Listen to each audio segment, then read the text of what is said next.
There's a lot of excitement for Diamond and Pearl Remakes, or really whatever Pokemon game we end up getting for 2021, and because of that, I want to do discussions about popular topics from the series. Now, this video was inspired by the webmaster of PokeExperto because he wanted to give his opinions on the Pokemon Battle Frontier. And this is definitely a very contentious topic, so if you end up enjoying the video, either for the hype that it brings with the announcement we're expecting later this month, or just as a good discussion because, hey, what happened to the Pokemon Battle Frontier? Well, we actually have answers from interviews, and is it possible that's going to return, or would people even want it to make a return? So if you want to get on board with that, don't forget to leave a like, share this video with your friends, and comment down below. Comments are like the big new thing with the YouTube algorithm, so it really helps out the video, but also, I honestly want to know what you guys think because I love Pokemon. I love talking about Pokemon, so I really want to see where this discussion goes. And if you have topics for future videos, please suggest them so we can talk about this as we see what's going to happen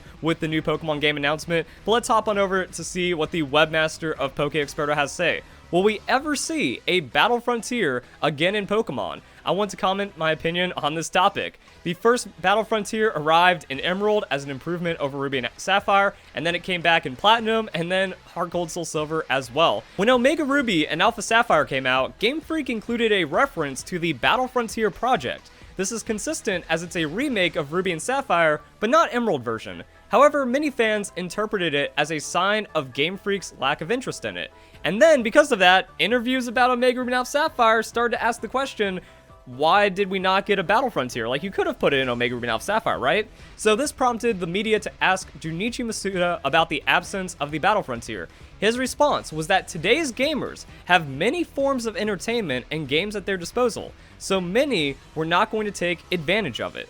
Now, the interesting thing is this is a sentiment that's been going back since Generation 5 with Pokemon Black and White. There's interviews back there saying like, yeah, kids these days, they're all caught up in like these new trends and they're quick to jump off of something if they don't like it anymore. So as a game designer, they have to be very careful about the features that they put inside the game and what they have to do to get the most retention out of it. And that's what brings us to the complete statement right here. So we have created a balanced game that was suitable for the times we are in now. And that's really how this reference is, you know, kids these days, the times we're in now, where everyone is very busy and there are other realities among these young people. Through smartphones and other devices, you can access many games for which the time to devote to a single game is much less in the past. And also, there's just a lot more competition with games that have been around for a long time, like League of Legends. I still play League of Legends, and I started back in early Season 2, and I'll still put a few hours into it a week. Also, kids these days and their Fortnite and their Minecraft, there's just those staple games that people will constantly put time into, but there's only so many hours in a day, in a week, in a month. There's only so much free time between work and school and stuff, so there's like a real fight for market share, whereas back in the mid-2000s, you know, Generation 3, Generation 4 era of Pokemon, you really got one game every once in a while, and it was usually a Pokemon game that you're eventually going to go 999 hours in, even though there's less features in those games now than there are in modern Pokemon games. But you didn't really have anything else to play, so you just kind of kept devoting your time into Pokemon. Also, there's other competition games like Animal Crossing New Horizons. People have put hundreds and thousands of hours into their islands, so if anything, this problem is getting worse and worse, but this interview goes back to Omega Ruby and Alpha Sapphire,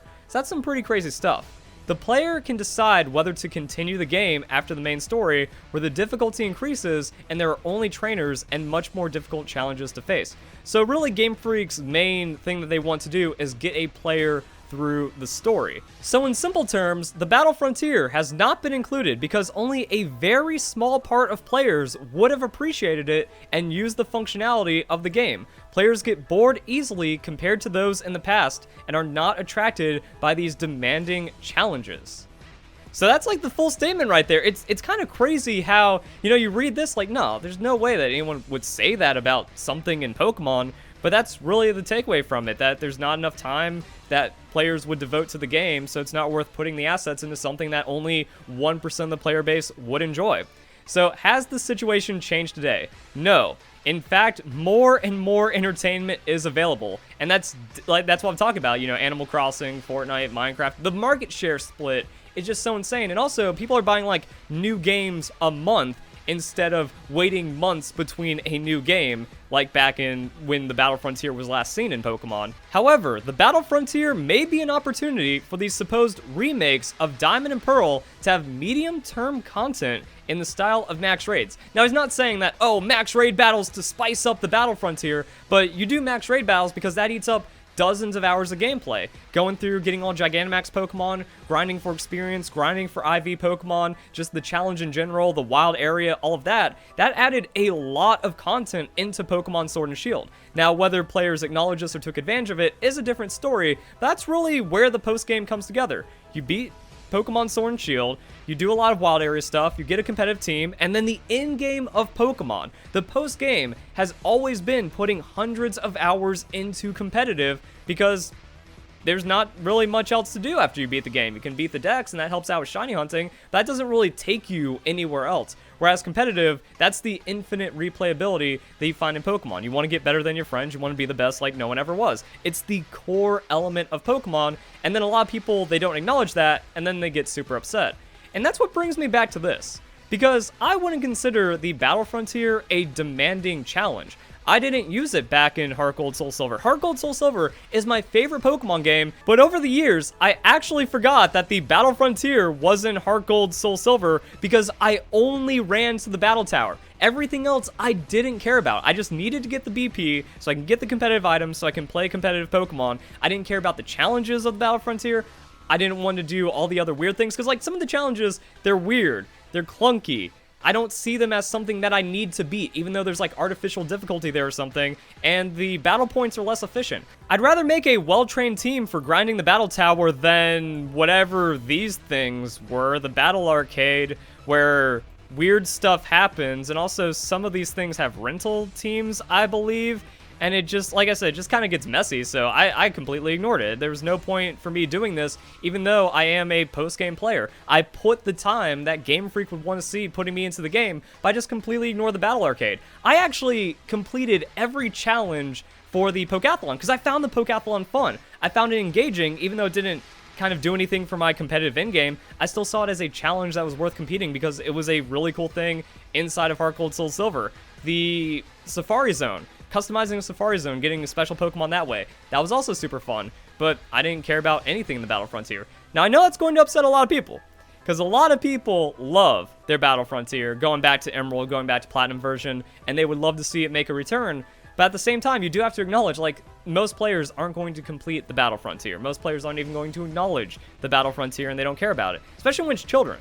You know, children that don't play the game competitive, and they only view, 90% of the game as the story, it doesn't really do much. And I see a lot of people getting upset at Game Freak over the removal of features, but that hate is completely unwarranted. I'm seeing a lot of people just dogpile on when maybe they even played the Battle Frontier just a couple of hours back in Platinum version, Emerald version, and they want it back now. But in the grand scheme of a multi-100-hour game, that's not enough to justify putting it in. And then we also have replacement features like the Battle Agency.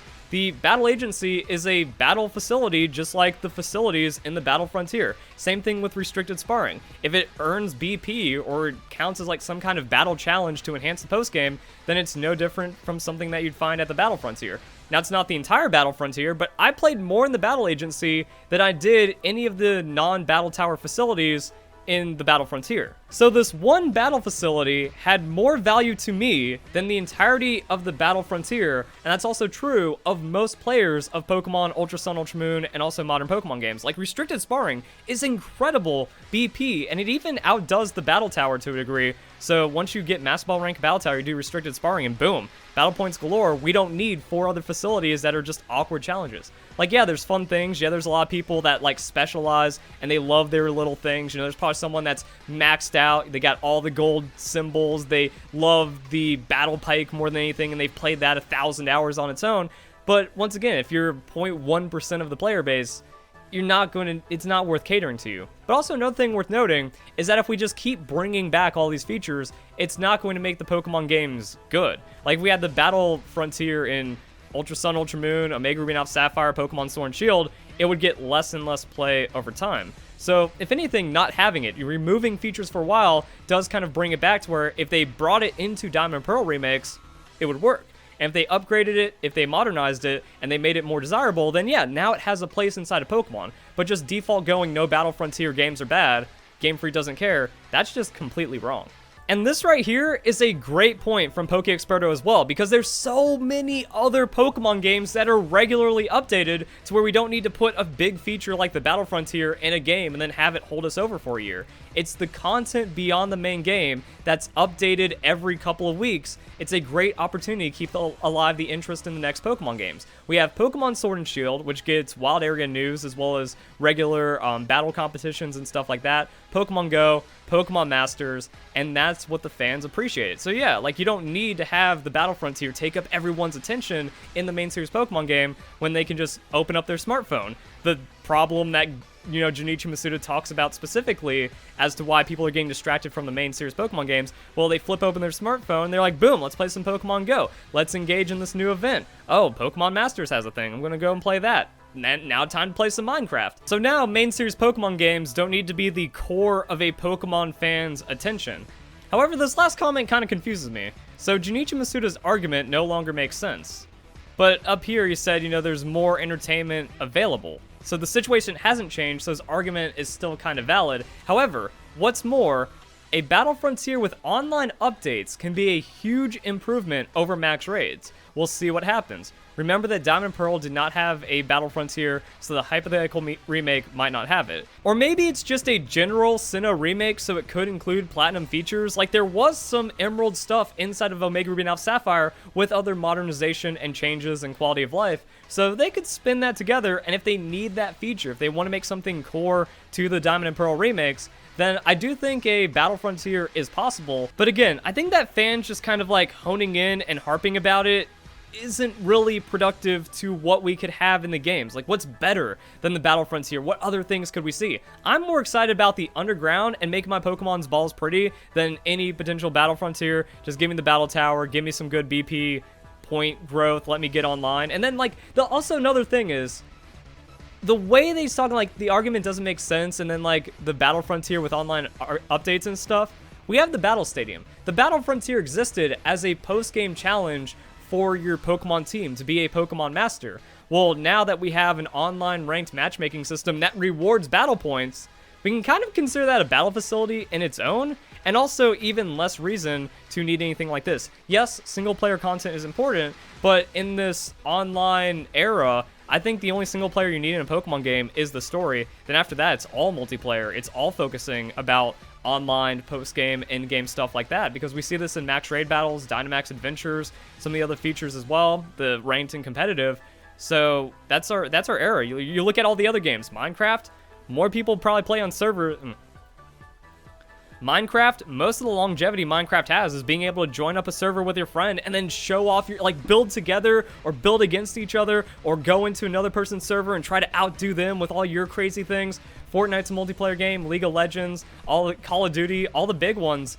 These are multiplayer games, MMOs that people like playing and stuff. So I think single player content for things like this could be, obsolete at this point because they don't serve the purpose that they need to serve anymore. And that's why I think Junichi Masuda was acknowledging over the last couple of years, starting in Pokemon Black and White with the interviews. So I think this kind of like opens up discussion. Would an online Battle Frontier that had like multiplayer or friend capabilities be cool? Yeah. But would it be as used as some of the other features that we see in Pokemon, or a potential new feature or other things? Maybe not, so that's where it might not work out.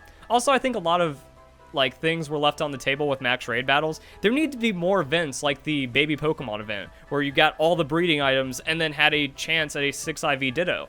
That just kind of stopped. Also, the Delibird event was really cool. The first Mewtwo event was really cool. I think it was a lot cooler than the Zeraora event.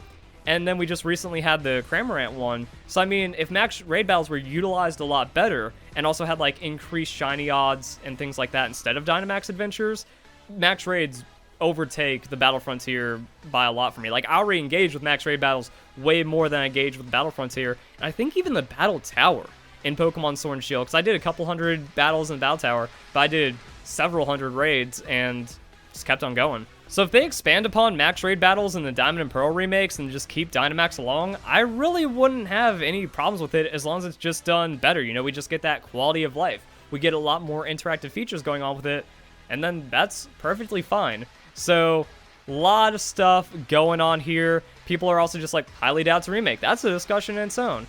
Masuda's excuses were always very poor, and the cutting of decks stopped making sense. That's just completely false. So, see, this is what I mean. Like, a lot of people, they just have it wrong about the direction of Pokemon. Their entitled desires aren't being catered to, and now we're just seeing a lot of people lash out, even though Pokemon Sword and Shield is the 3rd best-selling Pokemon game, and it could even take over Generation 2 in the long run, making it the 2nd best-selling Pokemon games behind Red and Blue.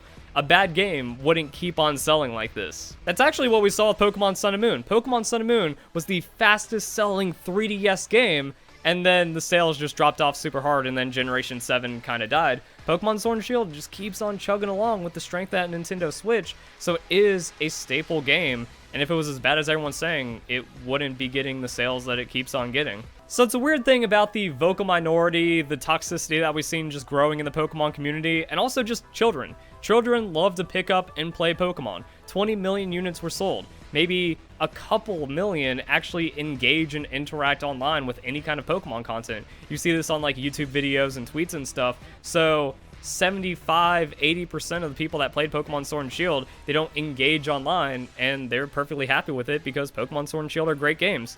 So there's a lot of weird stuff going on, a lot of weird stuff to break down, but that's what I mean. Like, this opens up a massive discussion for what it could mean for Diamond and Pearl remakes, future Pokemon, any other new Pokemon games, and I want to see like similar breakdowns and discussions about other Pokemon games as well. So I hope you guys enjoyed the video. If you did, don't forget to leave a like and drop a comment about some kind of other engaging discussion that we could have as we wait for our next Pokemon game announcement. If you guys enjoy the video, hope you all have a nice day. Thank you very much for watching. Damn it, burp.